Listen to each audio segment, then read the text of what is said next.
¿Cuánto nos gozamos, hermanos, que el Rey ya viene? No cabe duda, hermanos, que estamos en los últimos tiempos. Las cosas que hemos aprendido, lo que la Biblia nos enseña, nos damos cuenta que el tiempo pasa muy rápido. No cabe duda, hermanos, que vivimos todos nosotros en los últimos días. Hablar de la venida de Cristo, hermanos, es algo que a nosotros nos va a causar temor o nos va a llenar de gozo. Temor porque no hemos sido lo que debemos de ser antes que el Señor venga, y gozosos porque vamos a estar con nuestro Señor. Hay varias cosas sucediendo el día de hoy en nuestra cultura, en el mundo, en los países. La constante amenaza de guerras en el Medio Oriente. Podemos hablar de la inmoralidad normalizada en las escuelas, la ideología de género incluida en muchas escuelas, una fuerte inclinación de organizaciones queriendo cuidar el planeta, gente queriendo cuidar el planeta y porque piensan que el planeta se va a acabar por el calentamiento global. Hermano, y espero que, hermanos, se sorprenderá que hay muchos cristianos que creen esto, que el planeta se va a acabar por el calentamiento global. Ahora, el planeta se va a acabar no porque el ser humano lo esté acabando, sino porque un día Dios lo va a destruir y va a ser otro planeta, otra tierra, nos dice Apocalipsis. Hermanos, y cada vez el mundo se prepara para el resurgimiento quizás de un líder político como lo encontramos en Apocalipsis, aquel anticristo que va a traer paz durante 3 años y medio. Y podemos hablar muchas cosas, mencionar de lo que es la venida de Cristo, pero quizás usted se pregunte, hermano, ¿qué tiene que ver eso con la serie que vamos a ver el día de hoy? ¿Qué tiene que ver con la venida del Señor Jesucristo y la enfermedad que vamos a tratar el día de hoy? Quiero hablarles de la siguiente ETR, enfermedad de transmisión religiosa, que se llama fatalitis. Hermano, ¿qué es la fatalitis? Vean en sus notas, por favor, y permítame mostrarles la definición. Fatalitis, o como su nombre es científico, fatalitosis, viene de la palabra fatal, lo cual viene de un sentir fatalista, el cual es adquirido a través del temor de que los tiempos finales están cerca. En otros casos, hermanos, se presenta como una ausencia de preparación que lleva a cristianos a no prepararse correctamente, actuando de forma perezosa. Fatalitis. Ahora, hay definiciones, ¿verdad?, que vamos a estar diciendo, ¿verdad?, para mostrarles en cuanto a estas enfermedades. Y sabemos y entendemos el propósito de esta serie, como decía el pastor, no son enfermedades, hermanos, son decisiones que muchas veces tomamos que llevan a hábitos que nos van a llevar a tomar malas decisiones. Lo primero que vimos la vez pasada fue el chismeísmo, ¿va? Y aprendimos bastante. Pero hermanos, fatalitis, ¿verdad? Como les decía en la definición científica, doctorada, o como usted quiera llamarle, ¿verdad? Es una... Ahora, hermanos, eso lo escribí yo, no es como que es una enfermedad, no viene de ninguna fuente, ¿sí? Esa es la Real Academia del IBH, ¿saben? Para que sepa. Entonces, le pasó, todo esto que le estoy explicando, le pasó a los hermanos de Tesalónica. Vamos a estudiar el día de hoy qué es lo que estaba sucediendo con los hermanos de Tesalónica en cuanto a la venida del Señor Jesucristo. Ellos, hermanos, estaban pensando que la venida del Señor Jesucristo estaba pronto, por lo cual comenzaron a actuar de una forma llena de temor, como su nombre lo indica, una forma fatal. Vemos entonces las características que encierra esta enfermedad. Vamos a estudiar, hermanos, esta enfermedad dentro de la serie. Y vamos a verlo primero, vamos a ir rápido, las formas que te puedes contagiar de esta enfermedad. Esta enfermedad, hermanos, es algo peculiar, ya que corre el peligro de contagiarse de 2 fuentes principales. Vea primero, vamos a regresar, por favor, ahí a Primera de Tesalonicenses. Estamos en segunda de Tesalonicenses. Capítulo 2, versículo 1 y 2. Vean lo que dice. Pero con respecto a la venida de nuestro Señor Jesucristo y nuestra reunión con Él, os rogamos, hermanos, que no os dejéis mover fácilmente de vuestro modo de pensar, ni os conturbéis, noten, ni por qué, ni por espíritu, ni por palabra, ni por carta, como si fuera nuestra, en el sentido de que el día del Señor está cerca. Ahora, necesitamos entender aquí, hermanos, algo importante. Los hermanos de Tesalónica le habían llegado rumores, les habían llegado una carta, al parecer era una carta falsificada a nombre del apóstol Pablo. Lo que estaba pasando entonces, llega esta carta a la iglesia de Tesalónica y la comienzan a leer, y esta carta se trata de que prepárense porque en esta semana la venida de Cristo va a suceder. Imagínense lo que estaba sucediendo. Hermanos, ellos no tenían el Nuevo Testamento completo, el único que tenían era el Antiguo Testamento, no tenían el Apocalipsis, no tenían lo que nosotros conocemos. No es como que Pablo había predicado una serie de 41 mensajes de Apocalipsis versículo por versículo para que entendieran todo lo que estaba sucediendo. Así que imagínense que llegara esta carta a nombre del apóstol Pablo y los hermanos estaban como que, ¿qué? Va a venir Cristo esta semana, y comenzaron a actuar de una forma, y más adelante vamos a ver cuáles fueron las consecuencias de esta enfermedad. Pero vea la primera forma de que ellos se contagiaron. Vea primero, escuchar información que no es bíblica acerca de los tiempos finales. Escuchar información que no es bíblica acerca de los tiempos finales. Los hermanos de Tesalónica estaban intrigados. Ellos habían llegado a esta información por tres cosas. Una, Pablo les dice que que no se conturben ni por espíritu, ni por palabra, ni por carta, como si fuera nuestra. Ellos estaban intrigados por las cosas que estaban escuchando. Cosas que Pablo no les habían dicho. El día de hoy, hermanos, no sé cuántas veces nos encontramos en Facebook, nos encontramos en redes sociales con fuentes de que el mundo ya se va a acabar. Y luego estamos muchos de los cristianos creyendo estas cosas. De que el fin está cerca, de que las cosas se va a poner fea, de que la situación económica no va a mejorar. ¿Y cuándo ha estado bien todo esto? Porque muchas veces, hermanos, nos llenamos de temor. En ese momento, hermanos, cuando la iglesia estaba recibiendo esto, ellos estaban pasando por una persecución. Imagínense. Ellos pensaban que esa persecución es la que había mencionado Jesús antes de que fuera crucificado. ¿Sí recuerdan que Jesús mencionó que va a haber persecución? Pues ellos pensaban que esa persecución era de la última venida. Y comenzaron a preocuparse. Hubo entonces ciertas personas que comenzaron a decir que las cartas que decían que la venida de Cristo eran ciertas. Comenzaron a creer fuentes de información de otras fuentes. Esto provocó, hermanos, que la iglesia se llenara de temor, que la iglesia se llenara de fatalitis. Pero entonces, ¿qué sucede con el día de hoy? Como les decía, hermanos, existen muchas publicaciones, información fuera de lo que no es bíblico, pensando que el mundo se va a acabar. Como creyentes, hermanos, debemos recordar que la Biblia es la palabra de Dios. En el caso de los tesalonicenses, la doctrina de la venida del Señor estaba poniéndose en tela de duda. Por eso, hermanos, vea lo que dice 1 Corintios 4:6. Por esto, hermanos, le hemos presentado como ejemplo en mí y en Apolos, por amor a vosotros, para que en nosotros aprendáis ¿a qué? A no pensar más de qué, más de lo que está escrito. Hay una aclaración aquí, hermanos. El apóstol Pablo nos dice que como cristianos debemos aprender a pensar no más de lo que ¿qué? De lo que está escrito. Hay cosas, hermanos, bombardeándonos. Que si el mundo se va a acabar, que si no es por los aliens, es por el calentamiento global, es por otras cosas. Que muchas veces esta enfermedad, hermanos, o los llena de pánico, o hace que ni siquiera estemos preparados para la venida del Señor. Muchos de nosotros, cuando llegó la pandemia, nos pegó fatalitis. Nos llegó fatalitis antes de que nos llegara el COVID. Estábamos llenos de temor, como que si Dios no estaba en control.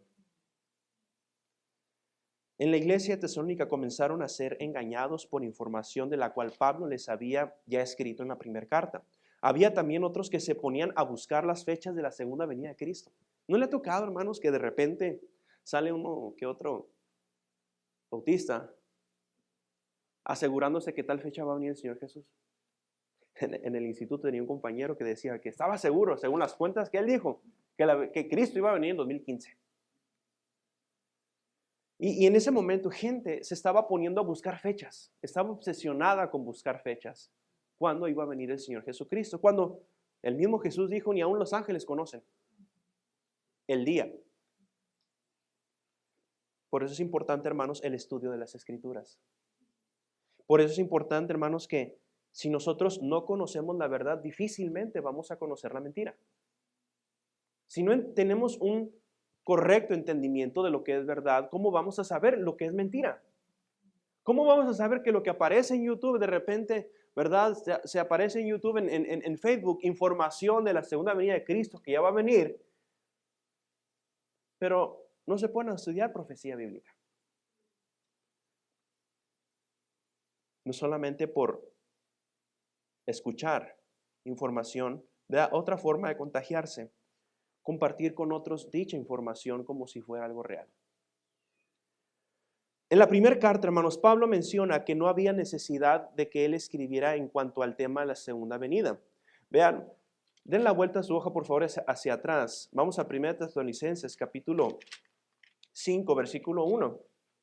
Vean lo que dice. Pero acerca de los tiempos, dice Pablo, 1 Tesalonicenses 5:1, pero acerca de los tiempos y de las ocasiones, no tenéis necesidad, hermanos, de que yo os escriba. Pero ahora, hermanos, este tema había afectado la vida de los hermanos, interpretando las verdades escriturales de forma incorrecta a causa de los engaños. Específicamente, los hermanos habían recibido, como les había dicho, esta carta falsificada. Contrario a eso, hermanos, en la primera carta, Pablo les dice, vea, está en sus notas este versículo, noten lo que dice Pablo. 1 Tesalonicenses 5, 20 y 21 nos dice, no menospreciéis que las profecías. Y luego nos dice, examinadlo todo. Y luego dice, retened lo bueno. Curiosamente, estos versículos están pegados. Dice primero, no menospreciéis las profecías, examinadlo todo. Y luego dice, retened lo bueno. Hermanos, cuando nosotros conocemos verdaderamente profecía bíblica, tendremos entonces un fundamento por el cual entender qué es lo que es bíblico y qué es lo que no es bíblico. Pero si no estudiamos profecía, si no estudiamos doctrina, si no estamos preparados, ¿cómo entonces vamos a conocer lo que es mentira? Cualquier cosa, hermanos, que suene como apocalíptico, lo vamos a tomar como verdad si no somos estudiados. Hermanos, mire, ¿sabía que más de la cuarta parte de la Biblia es profética? ¿Sabía que el Antiguo y Nuevo Testamento están llenos de promesas acerca del regreso de Cristo? Hay más, hermanos, hay más de 1800 referencias en cuanto al Antiguo Testamento de la segunda venida de Cristo. 17 libros, hermanos, del Antiguo Testamento le dan preeminencia al regreso de Cristo. De los 260 capítulos, hermanos, del Nuevo Testamento, hay más de 300 referencias acerca del regreso de Cristo. Es más, hermanos, 23 de los 27 libros del Nuevo Testamento mencionan este gran evento. Por cada profecía del nacimiento de Cristo hay 8 profecías de su segunda venida. Esto me dice a mí que a Dios le interesa la segunda venida y que nosotros debemos estar preparados. Entonces, vimos entonces la forma en que se contagia esta enfermedad, acerca de información extrabíblica y acerca de compartir la información.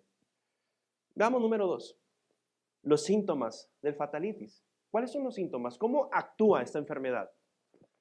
Hay algunos síntomas que la persona con fatalitis presenta en ellas.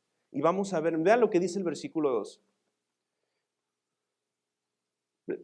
Leamos desde el versículo 1, capítulo 2 de 2 Tesalonicenses, dice, pero con respecto a la venida del Señor Jesucristo y nuestra reunión con Él, os rogamos, hermanos, que ¿qué? Que no os dejéis mover fácilmente de vuestro modo de pensar, ni ¿qué? Ni os conturbéis, ni por espíritu, ni por palabra. hay algunos síntomas aquí. Y vea lo que menciona aquí primero. Dice Pablo que no os dejéis de mover fácilmente. La primer síntoma es una inestabilidad en su forma de pensar. Cuando alguien tiene fatalitis, hermano, su forma de pensar siempre está inconstante. Son fácilmente movidos de su forma de pensar, su percepción de lo que es verdadero es constantemente cambiable y siempre va a creer que una parte de la Biblia es verdad y la otra no. Vea lo que dice Santiago 1:8. El hombre de doble ánimo es inconstante ¿en qué? En todos sus caminos. Hermanos, miren, la forma en la que nosotros pensamos, tarde o temprano, es la forma en cómo vamos a actuar. Aquel que es fácilmente movido en su forma de pensar, tarde o temprano va a ser movido en sus acciones. Entonces, ¿qué es lo que estaba pasando aquí? Los hermanos de Tesalónica estaban siendo movidos fácilmente de su forma de pensar. Todo lo que habían aprendido acerca de la venida del Señor Jesús, se les entró por aquí y se les fue por el otro oído. Por lo cual, muchos hermanos que antes, miren, muchos hermanos antes de faltar a la iglesia ya lo habían pensado. Muchos hermanos antes de ser infieles ya lo tenían aquí, pensándolo. Si no estamos arraigados, hermanos, en la palabra de Dios, seremos fácilmente movidos en nuestros pensamientos. Una persona, entonces, que tiene fatalitis, tiene una inestabilidad en su forma de pensar. Pero no solamente, sigamos leyendo ahí. Dice, no os dejéis mover fácilmente de vuestro modo de pensar, ni os ¿qué? Ni os conturbéis. Versículo 2 nos dice que se estaban fácilmente moviendo en su forma de pensar. Y luego usa otra palabra. ¿Cuál usa? Conturbéis. Qué interesante palabra, ¿verdad? ¿Qué es conturbar? La palabra conturbar, hermanos, es una palabra interesante y significa alterar el ánimo de una persona de manera que pierde la serenidad o que no acierte a hablar ni a proseguir lo que hacía. Hermanos, de manera que muchos hermanos estaban en un caos porque dejaron de hacer lo que estaban haciendo. Un ejemplo de conturbar es cuando alguien está decidido a hacer algo y viene otra persona y le dice, ¿sabes qué? No vale la pena eso. La persona conturbó con el hecho de que esta persona quería hacer algo y por lo que le dijo, ya no lo va a hacer. ¿No conoce a personas que son conturbantes así? Que tú estás dispuesto a hacer y solamente alguien te dijo algo, no, ya te desanimaste. Cuando está comprando algo, estamos animados a comprar algo aquí. Y luego viene otra y si yo fuera tú no lo comprar, ya te conturbó el deseo. Quizás en esta noche usted ya no hace lo que hacía antes, porque por algún comentario que escuchó, quizás no de la venida de Cristo, pero algo que pasó, usted fue conturbado de lo que quería hacer. A propósito, hermanos, la palabra de Dios nos dice que las conversaciones sí cambian nuestras costumbres. Vea lo que dice Filipenses 4:7.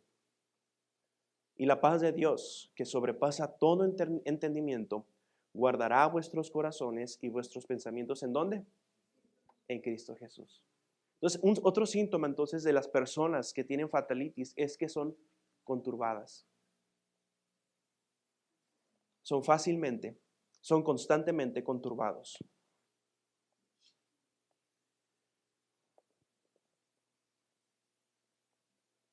Vimos entonces, hermanos, que no solo la forma en que nos contagiamos, no solamente los síntomas, vean entonces los peligros del fatalitis.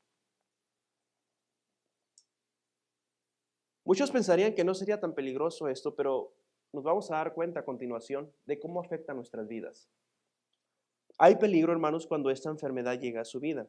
Hubo dos problemas principales en la iglesia de Tesalónica producido por esta enfermedad. Vamos a ver primero. Olvidar lo que la palabra de Dios dice. Vea lo que dice versículo 5 del capítulo 2. ¿No os acordáis que cuando yo estaba todavía con vosotros os decía esto? El apóstol Pablo comienza con una pregunta. ¿Qué es lo que pregunta? ¿Qué? No os acordáis. ¿Por qué? Porque él ya había explicado acerca de esta doctrina y todavía los hermanos estaban dudando. ¿Sabe que algo muy interesante? Es muy difícil olvidar. Hermanos, yo soy bien olvidadizo. Si no lo anoto, se me olvida. Hermanos, pero ¿sabe qué? Sobre todo, es muy fácil olvidar lo que la Biblia dice cuando estamos pasando tiempos difíciles. ¿Sí le ha pasado? ¿No le ha tocado que cuando un hermano está desanimado, usted le dice, échale ganas, la Biblia dice, y cuando a ti te toca ni te acuerdas lo que le dijiste al hermano? Es muy fácil olvidar la palabra de Dios cuando estamos pasando por tiempos difíciles. Y estos hermanos estaban pasando por persecución. Pablo les había instruido acerca de este tema en la venida del Señor Jesucristo, pero ellos comenzaron, como decíamos anteriormente, a conturbarse y ser movidos de su forma de pensar, por lo cual Pablo les vuelve a recordar lo que les había enseñado. Se nos olvida, hermanos, quién es Dios. Se nos olvida quién está en control. Se nos olvida de dónde nos salvó el Señor. Deuteronomio 8:11 nos dice, ¿qué es lo que nos dice? Cuídate de qué. Gracias, hermano. Cuídate de no olvidarte de Jehová tu Dios para cumplir ¿qué? Sus mandamientos y decretos y sus estatutos que yo te ordeno hoy.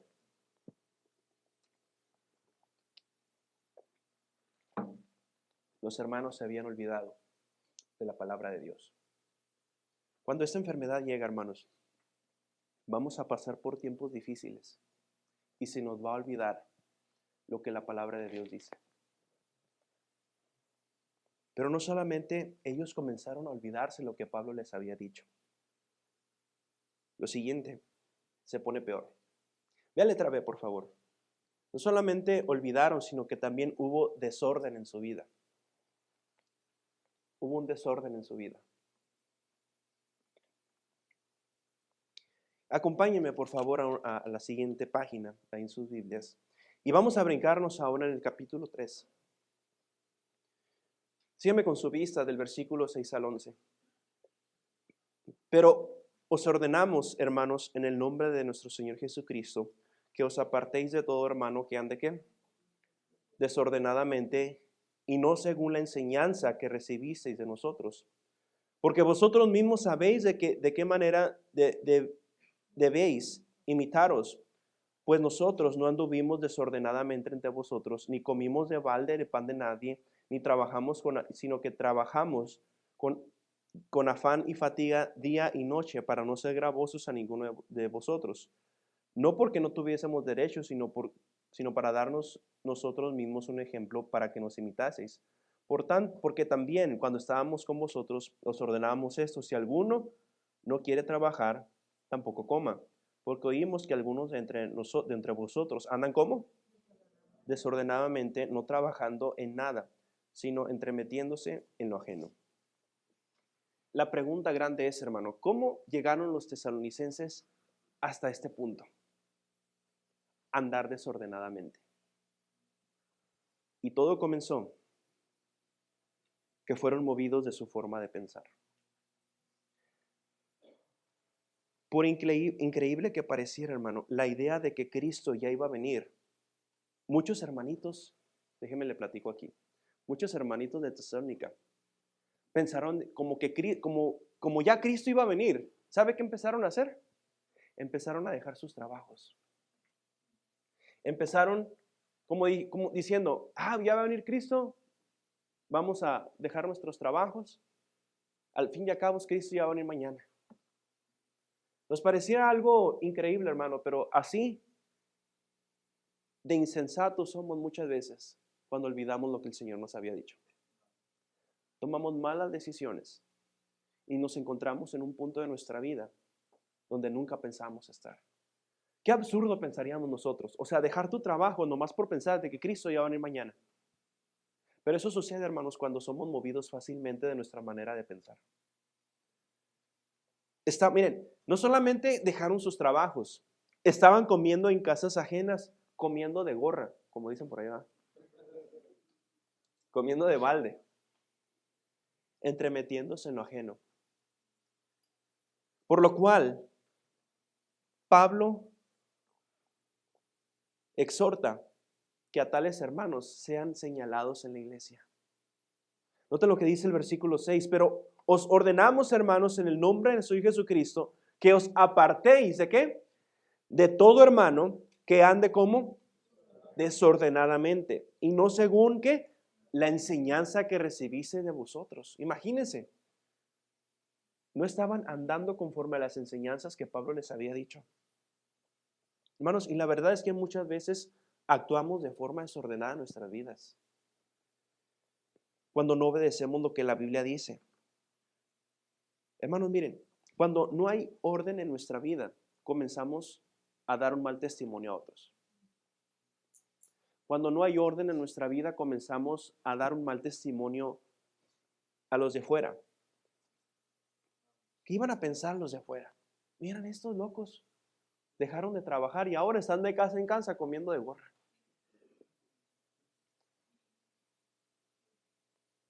Y corremos peligro, hermanos, de no solamente olvidar, sino de actuar contrario a lo que la Biblia dice. 1 Corintios 14:40 claramente nos dice, pero hágase todo, ¿cómo? Decentemente y con orden. Dios en las Escrituras, hermanos, nos manda a conducirnos de una manera decente y con orden. Porque la forma en que nos conducimos, hermanos, dice mucho de quiénes somos. Dice mucho de dónde venimos. Vimos entonces, hermanos, la forma de contagiarnos, vimos los síntomas y vimos el peligro. Veamos por último, por favor. Cuarto, la cura para el fatalitis. Ya vimos cómo nos contagiamos, ya vimos los síntomas, ya vimos el peligro. Vamos a ver la cura. ¿Cómo salimos de esto? Gracias a Dios, hermanos, que Él siempre nos da la salida. Y el remedio ante todas las enfermedades. Hermanos, en la misma carta, el apóstol Pablo les da 3 principios en cuanto a lo que deben hacer para evitar ser perseguidos, para evitar los problemas surgidos. Primero, vea por favor, vamos al versículo 13. Vea el versículo 13 del capítulo 2. Pero nosotros debemos dar gracias a Dios respecto a vosotros, hermanos amados, por el Señor, de que os haya escogido desde el principio para salvación, mediante la santificación por el Espíritu y la fe en la verdad. ¿Sabe cuál es una de las cosas que nos van a ayudar a salir de la fatalitis? Vea primero, creyendo la verdad. Creyendo la verdad. Hermanos, si hay algo que debemos de entender, es que debemos de creer lo que Dios nos dice en su palabra. Yo sé, hermanos, que suena bastante obvio, pero ¿sabe cuál es lo que más batalla el cristiano? Es con la incredulidad de Dios. Es con la incredulidad de la palabra de Dios. Aprender a tener fe en su palabra, hermanos, nos ayudará ante cualquier pensamiento que nos haga tropezar. La fe en su palabra, hermano, nos da el escudo para que apaguemos los dardos del maligno. Debemos de creer que Él nos ama. Noten lo que la Biblia dice. Vea una vez más el versículo 13. Porque nosotros debemos dar siempre gracias a Dios respecto a vosotros, hermanos. ¿Cómo nos llama? Amados por el Señor. Hermanos, ¿sabe qué es lo que debemos de creer? Creer que Dios nos ama. Hermanos, ¿usted cree que Dios le ama?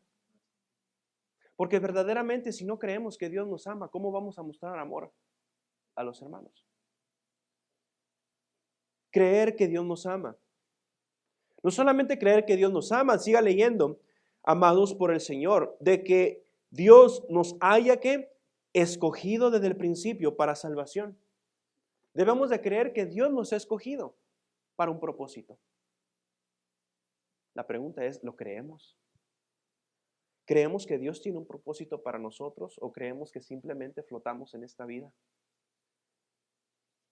Debemos de creer no solamente que Él nos ama, que fuimos escogidos, debemos de creer, vea el versículo 13, mediante la santificación por el Espíritu y la fe, ¿en dónde?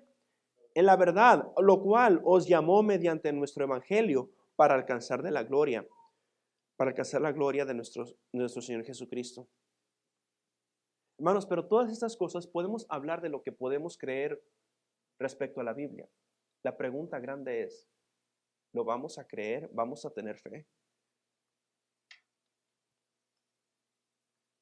Si en estas cosas, hermanos, somos incrédulos, la vida cristiana se vuelve sin sentido. La Biblia nos dice en Hebreos 11:6, pero sin fe, ¿qué? Es imposible agradar a Dios. No dice que es difícil, dice que es imposible. Hay muchas cosas que para Dios, que nada es imposible para Dios. Pero ¿sabe lo que sí es imposible? Agradar a Dios sin fe. Esta palabra es interesante. Es imposible agradar a Dios si no hay fe. Pero no solamente debemos de creer la verdad, hermanos. Quizás es repetitivo, pero es necesario, hermanos, que cada cristiano aquí presente, que tengamos fe en su palabra. No solamente creyendo la verdad. Vea el versículo 15. Así que, hermanos, ¿estad cómo? Estad firmes y retened la doctrina que habéis aprendido, sea por palabra o por carta nuestra. Si vamos, hermanos, a salir del fatalitis, no solamente necesitamos creer la verdad, pero también reteniendo la verdad. La Biblia claramente nos dice en el versículo 15, así que, hermanos, ¿cómo nos dice? ¿Estar qué? Estad firmes. Estad firmes. No solamente estad firmes, ¿y qué? Y retened la doctrina que habéis aprendido. Ahora, hermanos, aquí hágase una pregunta usted. ¿Usted ha aprendido doctrina? Por lo menos conocemos las doctrinas básicas de las Escrituras. Porque si no, ¿cómo vamos nosotros a tener fe? Una vez que creamos la verdad, es importante aprender a estar firmes. Aprender a prepararnos firmes es una de las cosas que carecemos el día de hoy. Muchos cristianos venden sus convicciones por comodidad y no son firmes. Debemos de seguir aprendiendo y creciendo en la doctrina. La palabra de Dios, hermanos, ¿sabía algo? Trae firmeza a nuestra vida. Porque a diferencia de la falsificación que habían recibido de la carta, Pablo les recuerda cuán firme es alguien que retiene lo que ha aprendido. Hermanos, ¿cuántos de nosotros hemos aprendido algo desde que inició el año? Levanten la mano. Todos nosotros hemos aprendido algo desde que inició el año. ¿Y sabe qué? Todos nosotros aprendimos algo desde que inició el año pasado. ¿Se acuerdan de enero, el 2022? ¿Se acuerdan del lema? Vencedores. Y aprendimos, hermanos, muchas cosas en esta serie de vencedores, por lo cual hubo circunstancias en nuestra vida que hubiéramos usado de lo que habíamos aprendido. Pero ¿sabe cuál fue el problema? Lo olvidamos. ¿Sabe cuál es el problema muchas veces? Es que olvidamos. Por eso Pablo les anima, estad firmes, retener, recuerden lo que han aprendido. Muchas veces, hermanos, no soy lo que debo de ser porque no retuve lo que aprendí. Y eso es recordar constantemente. Contrario, hermanos, a los que son conturbados, los que son firmes, hermanos, no se mueven. Vea lo que dice 1 Corintios 15:58. Así que, hermanos míos amados, ¿qué dice? Estad firmes y ¿qué? Y constantes, creciendo en la obra del Señor siempre, sabiendo que vuestro trabajo en el Señor no es en vano. Nos dice que debemos estar firmes, constantes y trabajando. Firmes, constantes y trabajando. Trabajo sin constancia no sirve.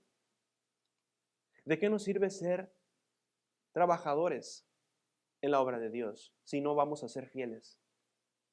¿De qué nos sirve que Dios nos haya capacitado, hermanos, con tantos dones o talentos si no vamos a ser fieles? ¿De qué nos sirve, hermanos, quizás ser constantes, pero no retenemos la verdad. No estudiamos la verdad. Debemos de retener la doctrina. Y por último, si vamos nosotros a salir del fatalismo, no solamente creer la verdad, no solamente retener la verdad. Vea tercero, practicando la verdad. Practicando la verdad. Versículos 16 y 17, note lo que dice. Y el mismo Jesucristo, Señor nuestro, y luego, ¿cómo lo llama? Y Dios nuestro Padre, el cual nos amó y nos dio consolación eterna y vuestra esperanza por gracia. Note la palabra. ¿Qué hace? Conforten vuestros, ¿qué? Vuestros corazones y os confirme en toda buena palabra. ¿Y qué? Y obra. En toda buena palabra y obra. Practicando la verdad. Hermanos, la práctica tiene que ver con lo que decimos y con lo que hacemos. Eso tiene que ver la práctica, con lo que decimos y con lo que hacemos. El versículo, hermanos, finaliza que el Señor confortará nuestros corazones. Qué palabra tan curiosa. Confortará. ¿Qué es algo confortante?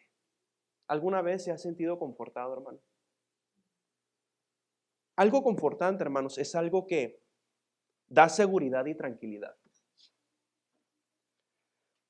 Practicamos los mandamientos de Dios.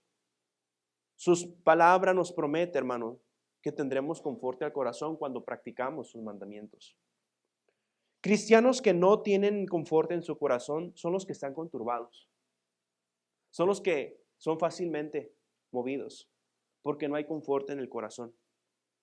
Hermanos, el confort, hermanos, tiene que ver más con cómo nos sentimos por dentro y la comodidad tiene que ver con cómo nos sentimos por fuera. Muchas veces confort y comodidad son confundidos y pensamos que es lo mismo.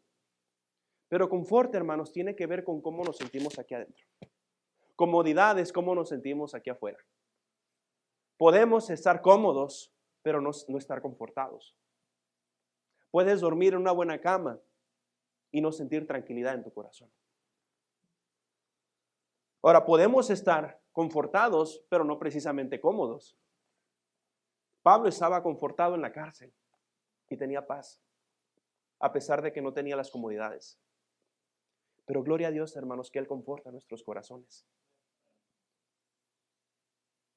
Y la forma en que Él conforta nuestros corazones, vea aquí, del versículo. Y el mismo Señor Jesucristo nuestro y Dios nuestro Padre, el cual nos amó y nos dio consolación eterna y buena esperanza por gracia, conforte nuestros corazones y os confirme en toda buena palabra y obra. Sea cual sea, hermanos, la situación, la obediencia a Dios, hermanos, es un reflejo que el conforte que Él nos da. Practicar sus mandamientos hace que Dios conforte nuestros corazones, porque sabemos que con Él estamos en paz.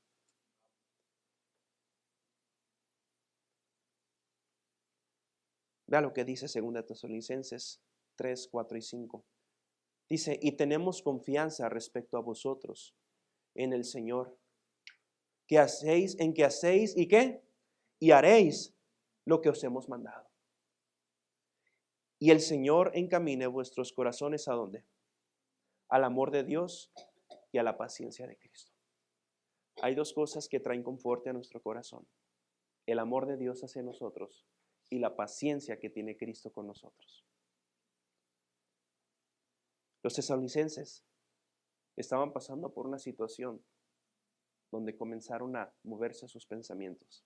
Pero Pablo les recuerda que el conforte, la tranquilidad, la paz y la seguridad es el resultado de una vida en obediencia a sus mandamientos. Vamos a orar. Vamos a orar. Padre, gracias le damos por este día. Gracias, Señor, por la oportunidad que nos das el poder reunirnos en esta noche. Te pido que bendigas, Señor, la invitación que a continuación estaremos en este momento trayendo.